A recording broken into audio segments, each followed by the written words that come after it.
అయితే ఈయన నిలగొట్టి రామరామ్ ఈయన నిలగొట్టి ఆయన ఇక్కడ కూర్చున్నాడు కదా, అది పోయింది.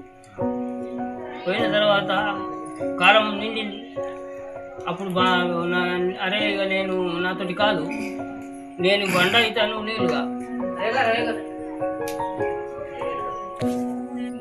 ఈ ఊరు లేకుండా, ఇక్కడ ఊరు ఏది లేకుండా పెద్ద అడవి, అంటే పెద్ద అడవి.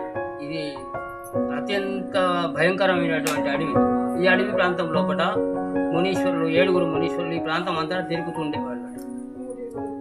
తిరుగుతూ విశ్వరూపంతో ప్రతినిత్యం వాళ్ళు తిరుపతికి పోయి తిరుపతిని దర్శనం చేసుకొని వచ్చేవాళ్ళు ప్రతినిత్యం. అంటే వాళ్ళు మాట్లాడుకున్న తర్వాత కొన్ని సంవత్సరాల తర్వాత దగ్గరికి వస్తాను, చలి నిండుతాను. చలి నిండేటప్పుడు ఆయన ఏం చేయాలి, ఈ నిండకు ముందే నటసూత్రధారి విష్ణుమూర్తి, అలివేలు మంగమ్మ పద్మావతి అక్కడ ఉన్నది కదా, ఇక్కడికి రావాలనుకుంటే, లక్ష్మి కలవాలనుకుంటే ఇక్కడికి రావాలి. అయితే లక్ష్మి మహారాష్ట్ర కొల్లాపూర్ లోపల ఉన్నది. అయితే ఆ మహారాష్ట్ర నుంచి అమ్మవారిని తీసుకురావాలంటే ఆయన నోట ఆయన అంటే ఈ అమ్మవార్లు ఏమంటారు అన్న ఉద్దేశంగా వీళ్ళకి కలపలే 3 రోజులు. ఇక స్వామి మేము ఇక్కడికి రాలేము, తిరుపతికి మనం రాలేము, మాతోటి కాదు, మీరు వచ్చినప్పుడు మీరు యోగా కొడుతారు, ఎక్కడ ఉంటారో తెలుసు అని అంటే నిజమే, నేను రాలేరు కూడా, నేను కూడా రాను.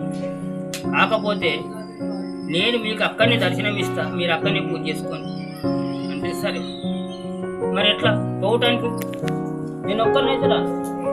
అలివేలు మంగమ్మ వస్తావా, నాకు 12వ శతాబ్దం నేను కదలటానికి వీలేదు, మరి నువ్వు వస్తావు తల్లి, నేను రా. మరి ఎవరు వస్తారు? మహారాష్ట్ర లోపల లక్ష్మిని వాళ్ళతో మాట్లాడిపించుకున్నాడు, అలివేలు మంగ పద్మావతితోటి మాట్లాడిపించుకున్నాడు. మహారాష్ట్రలో ఆ లక్ష్మీదేవి ఉన్నది, ఆమెను తీసుకుపోయి కలుపుకోమని చెప్తారు వాళ్ళు. అప్పుడు మహారాష్ట్ర పోయి లక్ష్మి కలవాలి. ఆ ఉద్దేశం ప్రకారంగా లక్ష్మిని తీసుకువచ్చి ఇక్కడికి 7 మునీశ్వరులకు ప్రత్యక్షమైంది. 300 సంవత్సరాలు ఈ మునీశ్వరుడు ఇక్కడ పూజ చేసి 300 సంవత్సరాలు. 300 సంవత్సరాలు ఆ చెట్టు బొట్ట నుంచి పాలు పడేది. మా ఏర్పాటు కూడా పాలు పడి ఆ పాలతోటి అభిషేకం చేసేది మునీశ్వరుడు ఇక్కడ. తర్వాత రాత్రిపూట ఇప్పటి వరకు కూడా ఉండరు.